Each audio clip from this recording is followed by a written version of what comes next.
Next up, we have AngloGold Ashanti. Two speakers from AngloGold. The first, Michael Erickson, Senior Vice President, Australia. Michael was appointed Senior VP Australia with Anglo in 2014. He joined in 2002, was General Manager at Sunrise Dam for 6 years, and now has accountability for the Australian operations of the company, which consists of the Sunrise Dam and Tropicana Gold Mines, northeastern goldfields. So welcome, Michael. Thanks very much, Digby. Thanks, Digby. Thanks very much also to the organisers of Diggers and Dealers for again inviting us to speak this year. And good afternoon, everyone.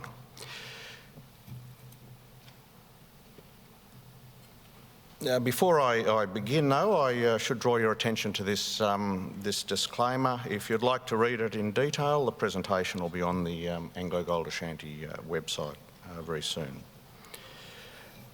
Today I'm going to give you an update on AngloGold Ashanti's strategic direction and the key projects in our global portfolio. And then I'm going to hand over to Richard McLeod, who will talk about the latest developments at our Australian operations at Sunrise Dam and at Tropicana, and he'll give you an insight into our community and business partnerships.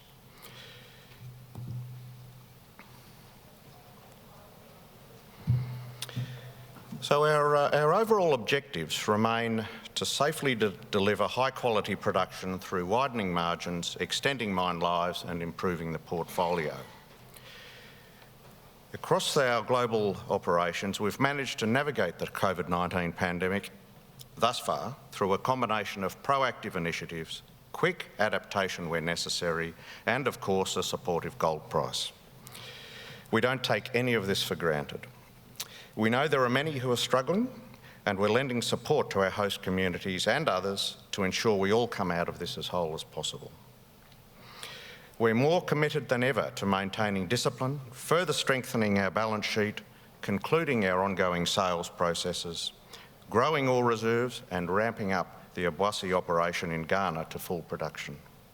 And importantly, we're working to maintain and strengthen our licence to operate through effective ESG practices. AngloGold Ashanti remains a diverse, high-quality gold mining business spread across 9 countries. Our portfolio comprises long-life and relatively low-cost operations, both open pit and underground. We're currently simplifying the portfolio. 2 weeks ago, we completed the sale of the last of our South African assets to Harmony and received the first cash payment of $200 million. The sale of our Malian assets is close to completion.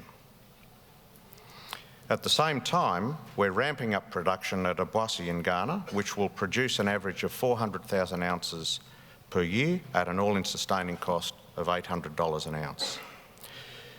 These initiatives will leave us with an improved and simpler asset base in regions with strong geological potential.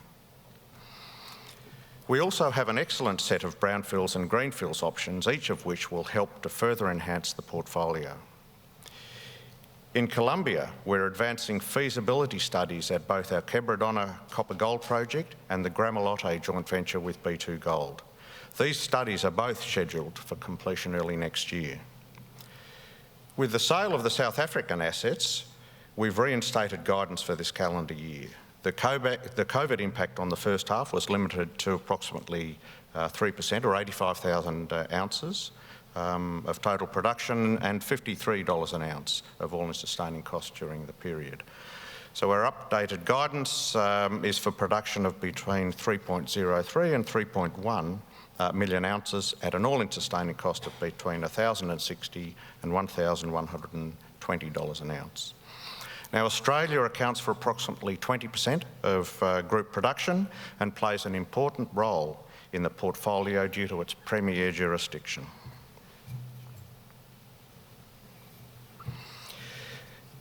We remain focused on improving the quality of our production base. This means trading out of relatively higher cost, short-life assets in South Africa and Mali, while ramping up the lower cost and very long-life Obuasi project.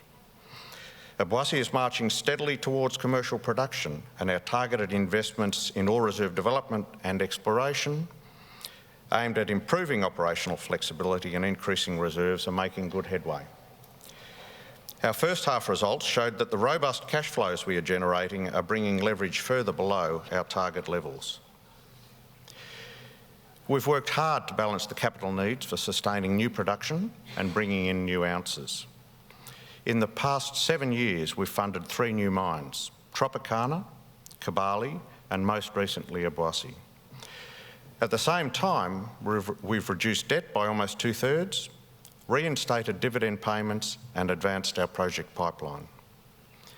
Most importantly, we've achieved this without an equity top-up, a rarity in this strong gold price environment. Our balance sheet strength also underpins our ability to simultaneously advance 2 separate feasibility studies at the Gramalote joint venture and at Quebradona, bringing us closer to realising value from 2 top-tier projects in Colombia. As this slide shows, our margins have continued to expand, demonstrating the benefit of investment in previous years and the continued focus on improving operational efficiencies. Our all-in sustaining cost margin has grown to a healthy 37% compared to 28% on average last year, with room for that to widen much further given where spot price is currently.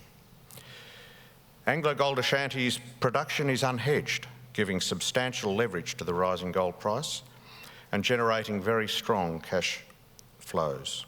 Free cash flow, excluding investment in growth in the first half of 2020, was 670% higher than at the same time last year. Careful brownfields investment has contributed to the improvement in margins as we've kept our eyes firmly on the long-term health of the business. Our operational excellence initiatives at each asset are aimed at proactively managing costs and offsetting the impacts of inflation. We'll maintain our disciplined approach to cost and capital management, ensuring we take full advantage of the strong gold price environment. And the diversity of our global portfolio, alongside proactive management of our balance sheet over the long term, has given us excellent flexibility during what remains an uncertain time. Now, I'd like to talk a little more about our global portfolio.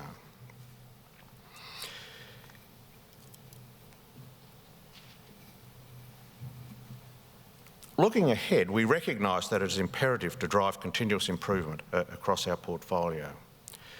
We are also firmly focused on increasing both ore reserve development and exploration drilling for resource conversion at our mine sites. We're seeing positive results from the program at Sunrise Dam and recently achieved commercial production from the Boston Shaker underground mine at Tropicana, which Richard will talk about shortly. At Gator, we've seen success at both Nyankanga and Star and Comet deposits, while in Brazil, accelerated exploration has also generated encouraging results. Now to Obuasi. The Obuasi redevelopment project in Ghana is going from strength to strength. The ramp-up of Phase 1 operations to 2,000 tonnes per day has progressed well, and the process plant has achieved design parameters. We've seen some COVID-19 impact on mine production due to international travel restrictions, hampering our ability to introduce and rotate key supervisors and skilled operators. But we've been working very closely with governments to put travel and crew rotations in place while focusing on in-country recruitment, operator training and mine scheduling to optimise the plan based on the available resources. The good news is that Phase 2 was well beyond 2/3 completion at the end of the first half. The Phase 2 commissioning and ramp-up remains on track to commence late in the March quarter next year. When we announced the project in 2018, the project IRR was 23% at a gold price of $1,240. The payback at that time was 6.5 years. In the current environment, and allowing for the COVID-related issues, the IRR jumps to 37% at $1,700 an ounce.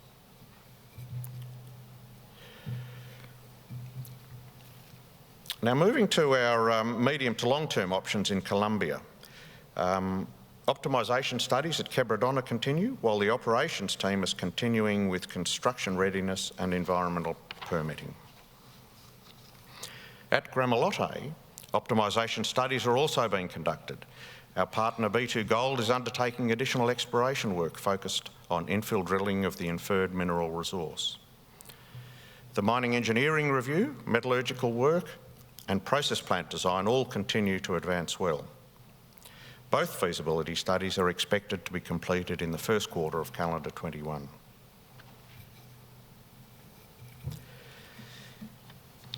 Now, Quebradona is a world-class project with an exciting ESG vision. It'll be a mine of the future and a leading example of progressive closure through the simultaneous implementation of a biodynamic park and a world-class copper mine. Sublevel caving as the proposed mining approach, presenting fewer technical challenges with the benefit of lower upfront capital. The processing flow sheet is simple and conventional, including high-pressure grinding rolls, as used at Tropicana. Quebradona will produce a highly marketable, clean concentrate with valuable gold and silver byproducts attractive to smelters on the Pacific and Atlantic. Community support continues to grow, and there is strong support from the Colombian federal government. Quebradona is viewed as a strategic interest project with environmental licensing expected shortly. There's plenty of information and some videos in English and Spanish on the Quebradona app, so please download it and have a browse. We also see a lot of opportunity around our existing operations, where the potential to tap into our resource base to add reserves is significant. We're investing in underground development and reserve conversion drilling to improve our ore body confidence and increase flexibility, while also improving operating predictability and extending mine lives. We believe this disciplined reinvestment in our assets will, over time, result in a material uplift to our valuation. I'd now like to hand over to Richard McLeod, who will take you through the latest developments in our Australian assets.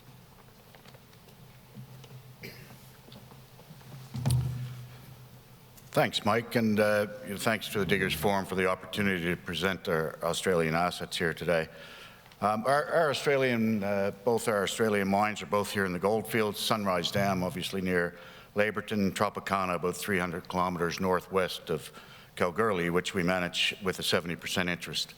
IGO holds the remaining 30%. This is an excellent part of the world to run gold operations in, and we're extremely well serviced by business that operate within the region, and we have a supportive community that understands mining importantly. AngloGold has operated in the goldfields for 25 years, and our philosophy has always been to buy local and employ local. Our annual spend on goods and services in the goldfields is approximately $75 to $80 million, and this year we'll spend $30 million with local Indigenous businesses, including Kerry Mining, which contracts at both Sunrise Dam and Tropicana, and Cairo Resources at Tropicana.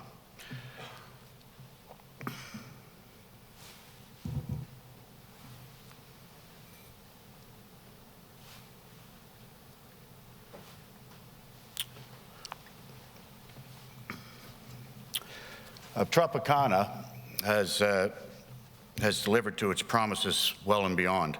Earlier this year, we reached 3 million ounces of production just after 7 years after pouring first gold. This time last year, I was the general manager at Tropicana, and a few months earlier, we had blasted the original portal for the Boston Shaker Underground project.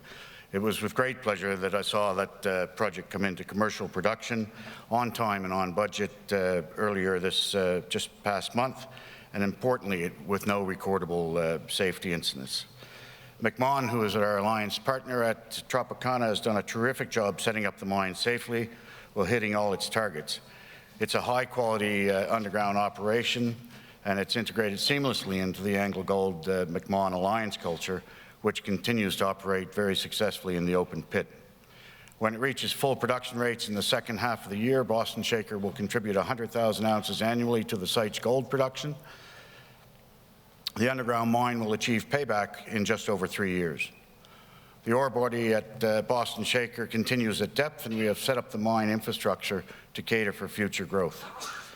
Boston Shaker will contribute higher grade mill feed to improve gold production profile and enhance cash flow from 21 to 23, when the mine plan includes periods of higher waste stripping in the Havana open pit.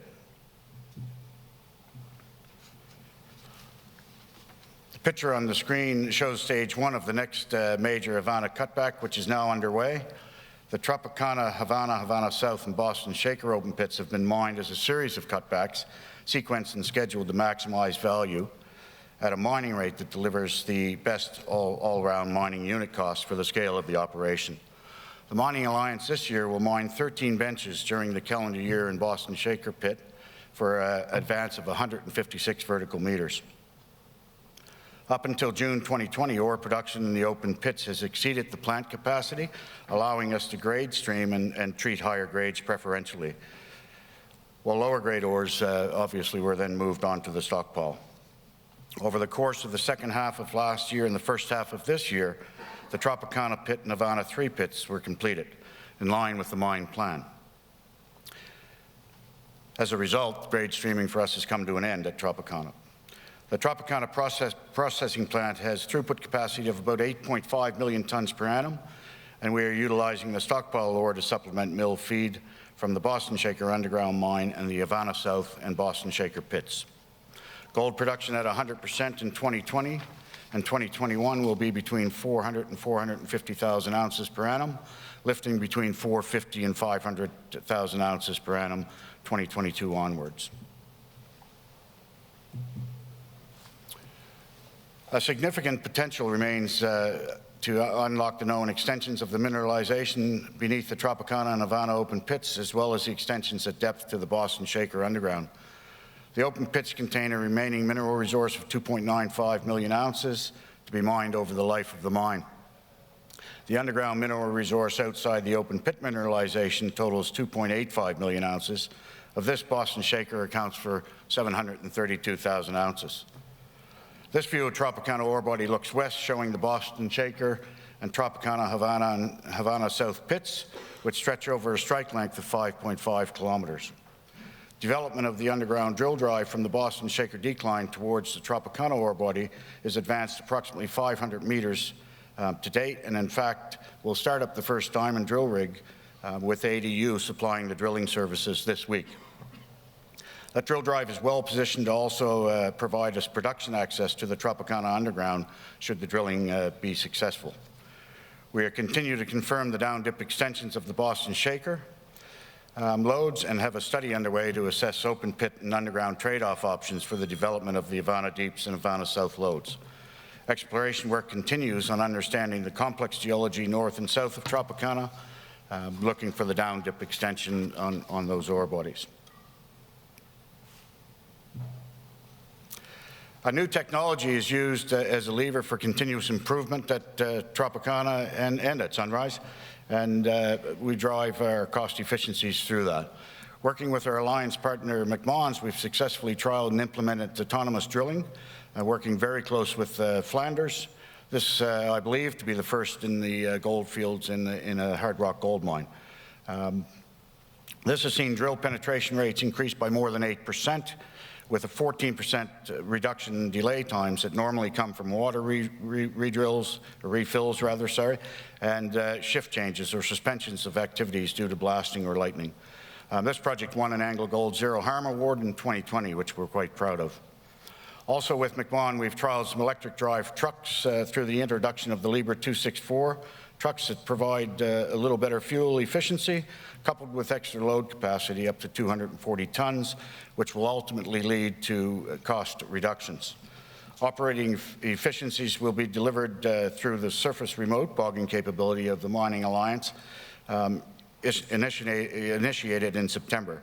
Surface remote is to be a standard operating philosophy across both our Australian mines and provides an opportunity for lower cost and improved productivity in the Boston Shaker underground.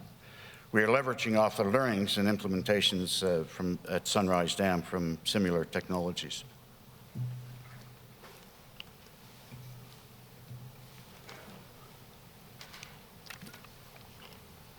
At Sunrise Dam, the strategy is simple.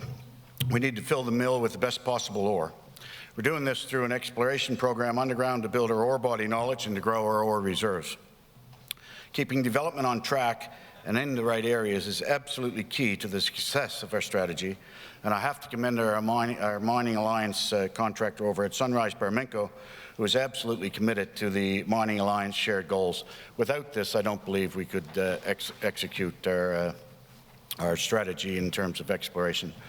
We're fully focused on maximizing the extraction of the Vogue ore body, and it's the current key source of our underground ore, and in developing an alternative mining front, which I'll touch on in just a moment. Mill throughput is consistent at 4.1 million tons a year, and we aim to maintain that with the solid runtime we've had of 96.5% this year. Asset integrity is vital to support the performance from both the plant and our underground infrastructure, and the plant at Sunrise Dam is 23 years old, so 96.5 I think is a great number for us to aspire and achieve year on year. The aim of the strategy ultimately is to deliver underground ore production of about 3 million tons from the underground mine and an annual gold production of 300,000 ounces. Current production rates sit around 250 ounces per annum.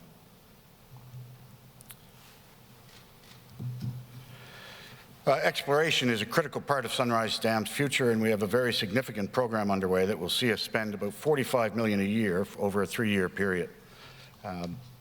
We have 11 underground diamond drill rigs in operation. That's an increase of 5 from last year. In addition, we have 6 grade control rigs running in the operation. With this much activity with our exploration, geology, and mining teams have had to work extremely closely together to maintain the schedule. I'd like to also commend Bort Longyear and the local firm Meters Down Under for their performance in that drill program to date. The Sunrise Dam story continues to be one of considerable endowment, and intensive exploration focus is already delivering results. This time last year, a series of deep diamond drill holes in the south of Vogue mineralization demonstrated that Sunrise Dam's remaining potential despite more than 23 years of mining and production of more than 8 million ounces. All of the ore zones you can see on the screen remain open at strike, along strike and depth, and the exploration program that is now well underway has already had significant success, which you'll see in the next slide. We have discovered, but that didn't change. We have discovered a new ore body called Frankie up on the left-hand side of the screen, and we've already significantly extended the Vogue and the Kerry ore zones. We expect that the Kerry mineralization to be converted to mineral resource category in the second half of next year through 2022. Vogue is the current anchor for the Sunrise Dam ore body, and it produces 2.5 to 2.8 million tons per annum. The discovery of Frankie and additional mineralization in other areas will inject flexibility into the mine plan. Some good intercepts up on the screen to have a look at there in this slide. We're setting up Frankie, zooming in on Frankie, we're setting up Frankie as an independent mining area as part of the strategy to improve our flexibility. The exploration team has defined 2 major steep lodes spanning 400 meters length and 400 meters in height. Based on results to date, we've envisioned this area has potential to deliver approximately 500,000 tons of ore per annum over a 5-year period from 2023. That's without any further extensions. Frankie is open in all directions, it's close to the infrastructure, and we are developing a diamond drill platform now, which you can see as a dashed line on that slide. 3 diamond drill rigs are currently drilling north and south of Frankie from existing drives to test for strike extensions. By December, the 400-meter-long Frankie exploration platform will be advanced enough to accommodate the first diamond drill rig to test for depth and extensions. The platform will be used to establish an indicated resource from which our ore reserves will be delivered. As I mentioned, the strategy at Sunrise Dam was to fill the mill with the best ore possible. We're also exploring for additional ore sources within trucking distance from the Sunrise Dam plant.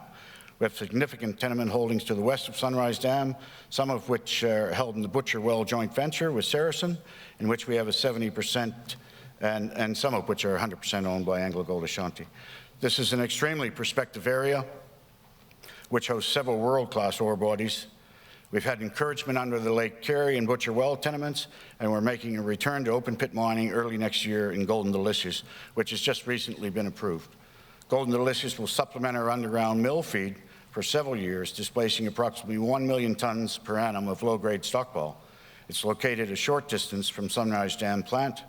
We'll mine approximately 3 million tonnes at 1.49 grams per tonne, and the life of mine production of Golden Delicious will be about 136,000 ounces over the life of the project, which has a very robust IRR of 35%. I'd like now just momentarily to hand back the mic and finish up. Thanks, Richard. Look, this has been a very important week for us. It gives me great pleasure personally to be able to announce that Kerry Mining's been awarded the mining contract for the Golden Delicious open pit at Sunrise Dam. Now, with this new contract, Kerry Mining reaffirms its position as one of our key business partners, providing a wide range of mining services in a very safe and professional manner, with the training and development of Aboriginal people at the core of the Kerry values. Daniel Tucker and the Kerry team are here this week, and they have a booth in the main marquee, so please drop by and say hi to them. And we're out of time. So thank you very much for your attention this afternoon. Please join me in thanking Michael Erickson, Richard McLeod from Anglo. Thank you very much.